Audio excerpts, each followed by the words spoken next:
పాటు ప్రస్తుతం ప్రేక్షకులందరికీ హనుమాన్ జయంతి శుభాకాంక్షలు. అయితే ప్రస్తుతం ఇప్పుడు మనం హనుమాన్ ఆలయం, ఇది సనత్ నగర్లో 7 టెంపుల్స్ అంటూ ఉంటారు. ఇక్కడ 7 గుళ్ళు ఉన్నాయని చెప్పాలి. అందులో ఒకటే హనుమాన్ టెంపుల్ అని చెప్పాలి. అయితే ప్రస్తుతానికి ఇక్కడ మనం ఉన్నాం. ఈరోజు హనుమాన్ జయంతి సందర్భంగా భక్తులందరూ కూడా హనుమంతుని దర్శించుకోవడానికి వచ్చారు. మరి హనుమంతునికి ఎలాంటి ప్రత్యేక పూజలు జరుగుతున్నాయి ఏంటి అనేది లోపలికి వెళ్ళి తెలుసుకునే ప్రయత్నం చేద్దాం.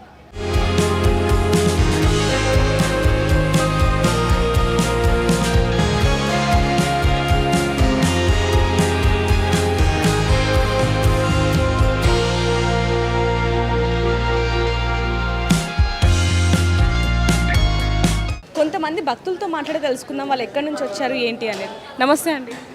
నమస్తే. ఎక్కడి నుంచి వచ్చారు? ఇక్కడే సనత్ నగర్ SRT 520. ఎప్పుడు ఇక్కడికే వస్తుంటారు? అకేషనల్గా వస్తుంటాం. ఇలా ఫెస్టివల్స్ ఏమైనా ఉంటే వస్తుంటాం. ఈ రోజు ఎలా ఉందండి హడావిడి కాలం? కొంచెం హడావిడి జనం ఎక్కువగానే ఉన్నారు. మీరు ఏ టైంకి వచ్చారు? ఎలా ఉంది ఇక్కడ? ఒక హాఫ్ అన్ అవర్ అయింది వచ్చింది. కొంచెం క్రౌడ్ ఎక్కువగానే ఉన్నారు.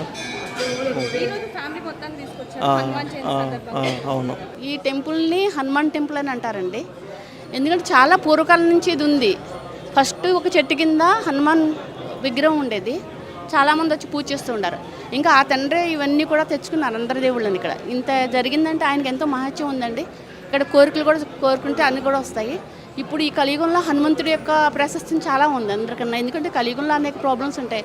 ఆ ప్రాబ్లమ్స్లో ఎప్పుడు ఈ కలియుగంలో ఇక్కడ మన ఆయన వరం పొందాడు కదా కలియుగంలో ఉంటానని అన్ని చోట్ల కూడా. అందుకని ఎవరు ఎప్పుడు తలుచుకున్నా ఆయన మనకి ప్రత్యక్షమవుతాడు. మాకు కూడా చాలామంది చెప్తూ ఉంటారని అన్ని కోరికలు తీరుతాయి. ఆయన మేము సనత్ నగర్లో ఉండడం వల్ల ఇక్కడే వస్తాము. ఇంకా చాలా దూరం నుంచి కూడా వస్తారండి ఇక్కడ. ఒక్కసారి వచ్చామంటే అన్ని టెంపుల్స్ అన్ని దేవుళ్ళ దర్శనం కూడా చేసుకుని వెళ్ళొచ్చు. పైగా ఈయన ప్రాశస్త్యం ఉంది. ఈయన ఎంతో మహిమ ఉన్నవాడు. హనుమంతుడు మహిమ ఉన్నవారు కాబట్టి మనం ఏదైనా మొక్కుకుని ప్రదర్శనలు అవి చేసుకున్నా తెల్లారగట్ట కూడా వస్తారండి. వచ్చి చేసుకుంటాము ప్రదర్శనలు అవన్నీ. చాలా మంచి మహిమ గల దేవుడు అండి హనుమంతుడు. वो बड़ा अपने आप को बड़ा सौभाग्यशाली समझ रहा हूँ कि मेरे आपके सामने मुझे कुछ कहने का मौका मिल रहा है। मैं यहीं का निवासी हूँ 1957 से। इस मंदिर की स्थापना पहले कुछ नहीं था बेटा, सिर्फ एक शिला थी, सिंदूर था, वहाँ पर पूजा होती थी। उसके बाद में शंकर यादव भैया ने इसके जो बहुत चीज़ें बना दिया ना बेटा, इतने मैं समझता हूँ उनको बहुत बड़ा एहसान किया सनत नगर पर। और मैं 83 इयर्स का हूँ। मुझे बड़ा गर्व हो रहा है कि ये इतने सारे लोग देखने के बाद में ऐसा लग रहा है कि हिंदुओं में जागृति आई है। ये सबसे इम्पोर्टेंट था।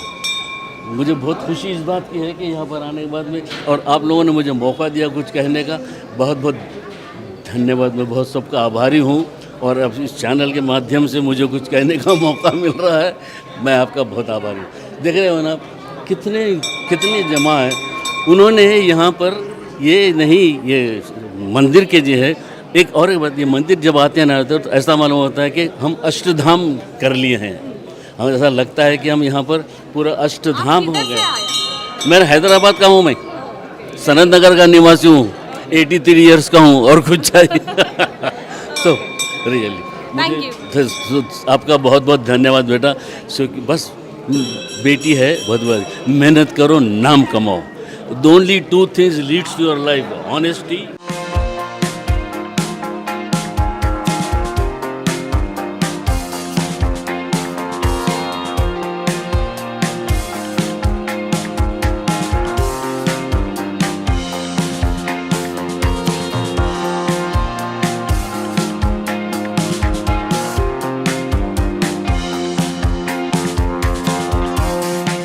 ప్రధాన అర్చకులు రాఘవేంద్ర గారు మనతో ఉన్నారు. ఆయనతో మాట్లాడి మరిన్ని వివరాలు తెలుసుకునే ప్రయత్నం చేద్దాం. నమస్కారం గురుగారు. నమస్కారం. ఈరోజు హనుమాన్ జయంతి. ముఖ్యంగా హనుమాన్ జయంతి అనేది సంవత్సరంలో 2 సార్లు వస్తుంది అంటారు. దానికి గల కారణం ఏంటండి? అంటే ఇక్కడ చెప్పాలంటే కనుక మనము చైత్ర మాసంలో వచ్చేటువంటి చైత్ర పున్నమి రోజు హనుమాన్ జయంతిని ఇక్కడ తెలంగాణలో ప్రత్యేకంగా జరుపుకోవడం సాంప్రదాయంగా మనం చేస్తున్నాం. అయితే ఈరోజు చేసుకునేటువంటి వైశాఖ బహుళ దశమి రోజున చేసేటువంటిది హనుమత్ విజయోత్సవంగా ఇక్కడ చెప్పుకోవడం జరుగుతుంది. ఎందుకంటే హనుమాన్ జయంతి అనేది చైత్ర పున్నమి రోజున ప్రారంభిస్తే ఈ రోజుకి మీరు లెక్క పెట్టుకున్నట్టు కనుక 41 రోజులు పూర్తవుతుంది. కాబట్టి అక్కడి నుంచి మాలాధారణ చేసే వాళ్ళందరూ కూడా ఆ హనుమాన్ జయంతి రోజు కొంతమంది మాలాధారణ చేసి ఈ 41 రోజుల పాటు స్వామివారి మండల దీక్ష చేసుకొని ఆ యొక్క హనుమాన్ విజయోత్సవ యాత్ర అనేది ఈ రోజు నాడు చేసుకుంటుంటారు. అయితే కాలక్రమేణా ఇది తెలంగాణలో మాత్రం మనకు చైత్ర పూర్ణమైనదే హనుమాన్ జయంతిగా జరుపుకుంటారు. అటువంటి ఉత్సవాన్ని ఇక్కడ మనం కూడా భక్తుల యొక్క కోరిక మేరకు మన అందరం కలిసే ఉన్న సందర్భంలో అప్పటి నుండి కూడా ఇది వాడుకలో ఆచారంలో మనం కూడా తెలంగాణలో కూడా ఈ యొక్క హనుమతు విజయోత్సవాన్ని హనుమాన్ జయంతిగా ఒకటి చైత్ర శుద్ధ పౌర్ణమి రోజు, ఒకటి వైశాఖ బహుళ దశమి రోజున 2 హనుమాన్ జయంతులను మనం చేయడం ఆనవాయితీగా వస్తుంది. అయితే ఈరోజు 7 టెంపుల్స్లో భక్తుల సంఖ్య ఏ విధంగా ఉందండి? మనం చెప్పుకోవాలంటే కనుక ఈ తెలంగాణ రోజు చేసేటువంటి హనుమాన్ జయంతి మీద ఈరోజు కొంత భక్తుల తాకిడి కొంత తక్కువనే ఉంటుంది ఆ రోజు మీద. ఎందుకంటే మన తెలంగాణలో అంతా కూడా హనుమాన్ జయంతి అనేది శోభయాత్రలు అనేవన్నీ కూడా మనకు ఆ చైత్ర పౌర్ణమి నాడు చేసేటువంటి కార్యక్రమాన్ని చాలా ఎక్కువగా మనం ఆచరిస్తాం ఇక్కడ మనందరం కూడా. బట్ ఈరోజు కూడా మ్యాక్సిమం పొద్దున్న నుంచి కూడా 5:30 గంటల నుండి చూస్తున్నట్లయితే కనుక మధ్యాహ్నం 1 గంట వరకు కూడా భక్తులు అందరూ కూడా ఈ రోజున హనుమంతుని దర్శనం చేసుకొని ఈ రోజున వారు కోరికలన్నీ కూడా నెరవేర్చుకుంటున్నారు. పూజలు ఏమేమి ప్రత్యేక పూజలు జరుగుతున్నాయండి ఇప్పుడు హనుమంతునికి? ఈ రోజున హనుమంతు విజయోత్సవ సందర్భంగా హనుమాన్ జయంతి సందర్భంగా మా దేవాలయంలో అయితే మాత్రం ప్రత్యేకంగా 57 అడుగుల ఉన్నటువంటి ఆంజనేయ స్వామివారికి 108 లీటర్లతో పాలాభిషేకం చేశాము. చక్కటి స్వామివారికి పుష్పాలంకరణ చేయించుకున్నాం. అదేవిధంగా ఇక్కడ అభయాంజనేయ స్వామివారికి మూల వాళ్ళుగా ఉన్నటువంటి అభయాంజనేయ స్వామివారికి ఉదయం 5 గంటలకు పంచామృత అభిషేకము, ఆ తర్వాత సింధూరార్చన, ఆ తర్వాత 1008 నాగవల్లి పత్రాలతో నాగవల్లి పత్రార్చన, స్వామివారికి విశేష పుష్పాలంకరణ, తర్వాత స్వామివారికి ప్రత్యేకంగా వడమాలలు, అప్పాల సేవ, అదేవిధంగా చిత్రాన్న నైవేద్యం, ఇలాంటి నైవేద్యాలతో స్వామివారికి విశేషమైన నైవేద్యాలు కూడా మనం సమర్పించడం జరిగింది. అంటే హనుమాన్ జయంతి సందర్భంగా కాకుండా మామూలుగానే హనుమంతుడికి అప్పాలు అవి సమర్పిస్తూ ఉంటారు. దానికి గల కారణం ఏంటండి?